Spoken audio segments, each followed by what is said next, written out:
नमस्कार, स्वागत है आपका बीटीवी न्यूज में। आपके साथ मैं हूं सना और आइए शुरू करते हैं खबरों का सिलसिला। मुख्यमंत्री सीखो कमाओ योजना के प्रभावी क्रियान्वयन के लिए जबलपुर में कार्यशाला आयोजित की गई। जनप्रतिनिधियों की उपस्थिति में आयोजित इस कार्यशाला में विभिन्न क्षेत्रों के उद्योगपतियों, व्यवसायियों, सेवा प्रदाताओं और युवाओं को आमंत्रित किया गया। कार्यशाला शिक्षित युवाओं को ऑन जॉब ट्रेनिंग दिलाने के उद्देश्य को लेकर आयोजित की गई थी, जिसमें युवाओं को आवश्यक मार्गदर्शन प्रदान किए गए। मुख्यमंत्री सीखो कमाओ योजना के प्रभावी क्रियान्वयन को लेकर सोमवार को जबलपुर में एक कार्यशाला हुई। इस कार्यशाला में युवाओं के साथ ही तकनीकी संस्थान, उच्च शिक्षा एवं स्कूल शिक्षा संस्थानों के प्रतिनिधियों के साथ ही विभिन्न क्षेत्रों के उद्योगपतियों, व्यवसायियों, कॉन्ट्रैक्टर्स, सेवा प्रदाताओं को आमंत्रित किया गया। कार्यशाला का शुभारंभ कैंट क्षेत्र के विधायक अशोक रोहानी और पाटन विधायक अजय विश्नोई के कर कमलों से हुआ। कार्यशाला में युवाओं को योजना संबंधी आवश्यक मार्गदर्शन दिया गया। इस अवसर पर जनप्रतिनिधियों और उपस्थित युवाओं सीखो कमाओ योजना की तारीफ करते हुए इसे युवाओं के लिए एक अच्छी और लाभकारी योजना बताया। सीखो कमाओ योजना में 8,000 रुपये माह 12वीं पास वालों को हर माह दिए जाएंगे और उसमें वो हुनर भी सीखेंगे और हुनर सीखने के 1 साल बाद 1 साल तक यह राशि सरकार देगी और उसके बाद अगर उनको वहीं पे सीख जाएंगे तो नौकरी भी लगने का अवसर प्रदान होगा और ग्रेजुएशन में 10,000 रुपये की राशि उनको मिलेगी। निश्चित रूप से इस योजना के माध्यम से युवाओं को हुनर भी सीखने का एक अवसर प्रदान होगा और साथ ही सीखने के साथ साथ उनको उनके रोजगार के लिए, उनके घर के भरण पोषण के लिए राशि भी प्रदान की जाएगी। यह योजना वास्तव में युवाओं को एक नया अवसर प्रदान करेगी और उनके उड़ान में। कार्यशाला में योजना से संबंधित विभिन्न विषयों और प्रशिक्षण हेतु उपलब्ध रिक्तियों पर विस्तार से चर्चा की गई। छात्र संघ चुनाव कराए जाने की मांग को लेकर एमपी स्टूडेंट्स यूनियन ने सोमवार को रानी दुर्गावती विश्वविद्यालय में जमकर हंगामा किया। प्रदर्शनकारी छात्रों ने रानी दुर्गावती विश्वविद्यालय के प्रशासनिक भवन में प्रदर्शन करते हुए कुलपति कक्ष में प्रवेश करने का भी प्रयास किया। छात्र संगठन के प्रदर्शन को देखते हुए भारी पुलिस बल भी मौके पर पहुंच गया था। छात्र संघ चुनाव कराए जाने की मांग को लेकर सोमवार को छात्र संगठन एमपी स्टूडेंट यूनियन ने रानी दुर्गावती विश्वविद्यालय का घेराव करते हुए जमकर प्रदर्शन और नारेबाजी की। संगठन के पदाधिकारियों और छात्रों ने हंगामा करते हुए कुलपति के कक्ष में घुसने की कोशिश की, लेकिन चैनल गेट बंद होने और भारी पुलिस बल की मौजूदगी के चलते वे सफल नहीं हुए। छात्र संगठन के पदाधिकारियों ने आरोप लगाया कि विश्वविद्यालय द्वारा लंबे समय से छात्र संघ चुनाव नहीं कराए गए, लेकिन छात्र संघ चुनाव नाम पर छात्रों से लाखों रुपए शुल्क एकत्र कर लिया गया। प्रदर्शनकारी छात्रों ने चेतावनी दी है कि अगर 1 माह के भीतर छात्र संघ चुनाव की अधिसूचना जारी नहीं की गई तो पुनः उग्र आंदोलन किया जाएगा। उपकुल सचिव दीपेश शर्मा ने बताया कि छात्र संघ चुनाव को लेकर निर्णय उच्च शिक्षा विभाग द्वारा लिया जाएगा। छात्रों की मांग को उच्च शिक्षा विभाग के समक्ष रखा जाएगा ताकि कोई निर्णय हो सके। एकेडमिक कैलेंडर है, उसमें इसका उल्लेख रहता है, परंतु कुछ स्थितियां बनी कोरोना के कारण और दूसरी ऐसी स्थितियां बनी कि वो चुनाव टलते रहे। पर अभी विगत जो हम लोगों की मीटिंग हुई थी उसमें भी इसको लेकर चर्चा हुई है। शीघ्र इस पे छात्रों की मांग को लेते हुए उच्च शिक्षा विभाग विचार कर रहा है और जो शुल्कों को लेकर इनका इशू है उसको मैं आगामी कार्य परिषद में हम लोग उसे रखेंगे। जो भी छात्रों के हित में होगा उसके अनुसार निर्णय लिया जाए। संगठन ने इस संबंध में विश्वविद्यालय प्रबंधन को एक मांग पत्र भी सौंपा है और उनकी मांगे पूरी न होने की दिशा में आंदोलन करने की चेतावनी दी है। भाजपा कार्यकर्ताओं ने नगर निगम कमिश्नर स्वप्निल वानखड़े से मांग की है कि जनसंघ के नेता सुभाष चंद्र बनर्जी की प्रतिमा सिविल लाइन में 14 अगस्त के पूर्व लगाई जाए। प्रतिमा लगाए जाने का प्रस्ताव नगर निगम की सदन में पहले ही पारित हो चुका है। भाजपा कार्यकर्ताओं ने एक पत्र निगम आयुक्त स्वप्निल वानखड़े को सौंपा है, जिसमें मांग की गई है कि जनसंघ के नेता सुभाष चंद्र बनर्जी की प्रतिमा सिविल लाइन लोहिया पुल के पास लगाई जाए। यह प्रस्ताव पहले ही नगर निगम की सदन में पारित हो चुका है और 14 अगस्त को उनकी 101वीं पुण्यतिथि है, लिहाजा 14 अगस्त के पूर्व प्रतिमा स्थापित कराई जाए। आज आयुक्त महोदय से हम लोगों ने बात की और बात करके यही बात की कि जल्द से जल्द होना चाहिए। उनकी जो जन्म तिथि है उस दिन तक 14 अगस्त तक वो मूर्ति का कार्य हो जाए, इस प्रकार का हम लोगों ने बात की है और उन्हें आश्वस्त किया है कि मैं इस कार्य को जल्द से जल्द करूँगा। निगम आयुक्त स्वप्निल वानखड़े ने भाजपा कार्यकर्ताओं को भरोसा दिलाया है कि उनकी भावनाओं का ध्यान रखा जाएगा।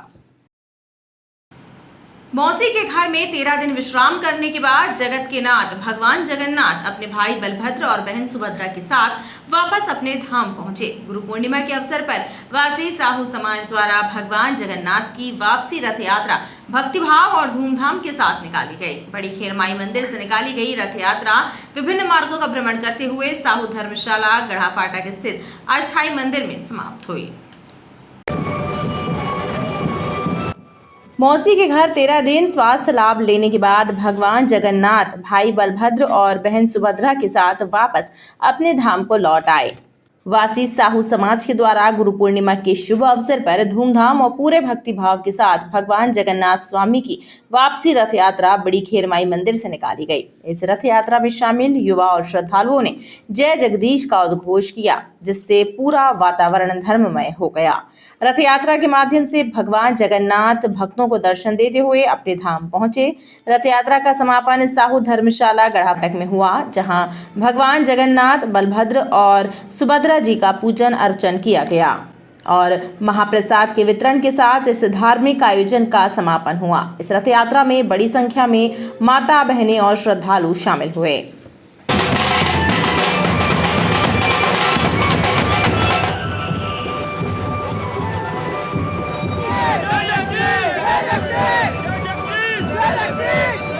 ये रथ यात्रा आज गुरु पूर्णिमा के दिन भगवान स्वस्थ होकर अपने मौसी के घर से अब वापस अपने धाम प्रस्थान कर रहे हैं।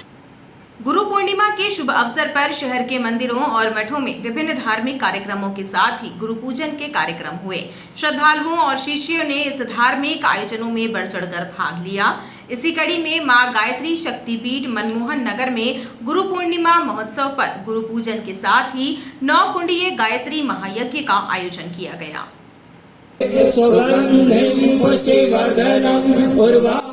गुरु पूर्णिमा के शुभ अवसर पर संस्कारधानी में गुरु पूजन के साथ ही विभिन्न धार्मिक कार्यक्रम भी हुए। इसी कड़ी में मनमोहन नगर स्थित मां गायत्री मंदिर में गुरु पूर्णिमा महोत्सव धूमधाम के साथ मनाया गया। यहाँ श्रद्धालुओं ने भक्तिभाव के साथ गुरु का पूजन किया और मंदिर में आयोजित 9 कुंडीय गायत्री महायज्ञ में भी बढ़ चढ़कर भाग लेते हुए पुण्य लाभ अर्जित किया। संस्कारवान बच्चे को जन्म दे, ऐसे हम महाकाल से प्रार्थना करते हैं। खीर नीचे रख दीजिए। खीर नीचे रख दे और उसकी साकल क्या होती है?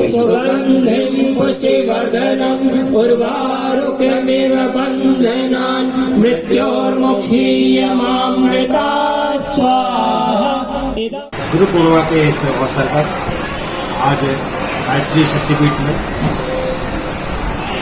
9 कुंडी गायत्री यज्ञ के माध्यम से परम पूज्य गुरुदेव नंदी माता जी के प्रति श्रद्धा सुमन अर्पित करते हुए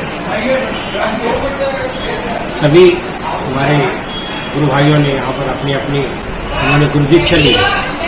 उसमें गुरु दीक्षा में जो संकल्प लिए उनका पुनरीक्षण करके और आगामी संकल्प को पूर्ण करने का एक संकल्प है। एक क्रम निरंतर प्रतिवर्ष गुरु पूर्णिमा के अनुसार मनाया जाता है। आप जानते ही हैं कि गुरु अज्ञान के अंधकार को दूर करके ज्ञान की ज्योति प्रकाशित करता है। एक पर्व ज्ञान ज्योति पर्व के रूप में भी मनाया जाता है। इन धार्मिक आयोजनों में बड़ी संख्या में श्रद्धालु शामिल हुए और वैदिक मंत्रों के बीच यज्ञ में भाग लेकर धर्म लाभ अर्जित किया। किसी मुस्लिम युवती से विवाह करने वाले हिंदू समाज के युवकों को 11,000 रुपए का इनाम दिए जाने का ऐलान करने वाले हिंदू धर्म सेना के पदाधिकारी योगेश अग्रवाल के विरुद्ध MIM के पदाधिकारियों की शिकायत पर FIR दर्ज की गई।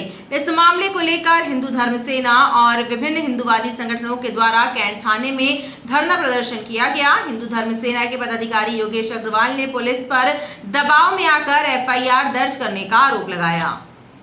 गलत FIR की गई है, उससे पूरे सभी लोग हमारे जो हिंदू धर्म सेना सहित विभिन्न हिंदूवादी संगठनों के पदाधिकारियों और कार्यकर्ताओं ने कैंट थाने में धरना देकर प्रदर्शन किया। धरने में हिंदू धर्म सेना के प्रदेश अध्यक्ष योगेश अग्रवाल भी शामिल थे। दरअसल योगेश अग्रवाल के विरुद्ध कैंट थाने में FIR दर्ज की गई है। इस FIR के विरोध में हिंदूवादी संगठन के कार्यकर्ता प्रदर्शन करने के लिए पहुंचे थे। हिंदू धर्म सेना के प्रदेश अध्यक्ष योगेश अग्रवाल ने इस दौरान आरोप लगाया कि पुलिस द्वारा दबाव में आकर एफआईआर दर्ज की गई है। ये गलत कार्रवाई है। इसको लेके पूरे हमारे कार्यकर्ता, पूरे हिंदू संगठन, पूरे जबलपुर में काफी आक्रोश है। अगर ये एफआईआर वापस नहीं हुई तो तमाम हिंदू संगठन, तमाम हिंदू समाज मिलकर उग्र आंदोलन करेगा, ऐसा हम लोग कहना है। और आज सभी यहाँ धरने पे बैठे हैं कैंट थाने में कि हम, इनका कहना है सभी लोगों का कि हमको सभी को गिरफ्तार किया जाए, हम सभी को जेल भेजा जाए। हम लोग जेल जाने को भी तैयार है अगर हम लोग ने गलत। वहीं इस मामले को लेकर कैंट पुलिस का कहना है कि एफआईआर के बाद मामले की जांच की जा रही है। जांच के बाद ही मामले में उचित कार्यवाही की जाएगी। हाँ, एक एफआईआर हुई है। मुस्लिम समुदायों के द्वारा एक वीडियो वायरल हुआ था। ये हिंदू धर्म सेना के प्रमुख द्वारा 11,000 रुपये की घोषणा करने पे शिकायत मिली थी, तो उस पर एफआईआर हुई है। उस पर जाँच की जाएगी। अभी जांच के दौरान पाया जाएगा जब अग्रिम कार्रवाई की जाएगी। अभी जांच में है। वहीं हिंदूवादी संगठनों ने पुलिस से एफआईआर निरस्त करने की मांग की है। शहर के हृदय स्थल सिविक सेंटर में मॉल और उसके सामने खोली गई चौपाटी के आसपास रोजाना जाम के हालात निर्मित हो रहे हैं। दरअसल यहां वाहन पार्किंग की व्यवस्था नहीं है। ऐसे में लोग सड़कों पर बेतरतीब ढंग से वाहनों को पार कर रहे हैं, जिससे चौड़ा मार्ग भी सकरा नजर आ रहा है। शहर के हृदय स्थल सिविक सेंटर में मॉल और उसके सामने खोली गई चौपाटी के आसपास वाहनों की बेतरतीब पार्किंग से यातायात प्रभावित हो रहा है। हालात ये हैं कि शाम ढलने के बाद सड़क से निकलना दूभर होने लगा है। सिविक सेंटर घूमने आने वाले लोग सड़क पर बेढंगे तरीके से वाहनों की पार्किंग कर रहे हैं, जिससे यहां यातायात जाम के हालात बन रहे हैं। खास बात यह है कि इस ओर ना तो यातायात विभाग के जिम्मेदारों का कोई ध्यान है और ना ही अतिक्रमणों को अलग करने वाले नगर निगम के आला अफसरों को। ऐसे में आम जनता को परेशानी उठानी पड़ रही है। हालांकि यातायात विभाग के अफसरों को जब स्थिति से अवगत कराया गया तो उन्होंने नगर निगम से संपर्क कर वाहन पार्किंग के लिए मार्किंग कराने की बात कही।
मार्किंग वाली जो पार्किंग नहीं है टू व्हीलर की और फोर व्हीलर की, इसलिए लोग सड़क पे लगा दे रहे हैं वहाँ पर। तो अभी नगर निगम से जैसे भी होगा वहाँ बात करके वहाँ पार्किंग कराएं। हमारी वैसे डेली वहाँ कार्रवाई चलती है।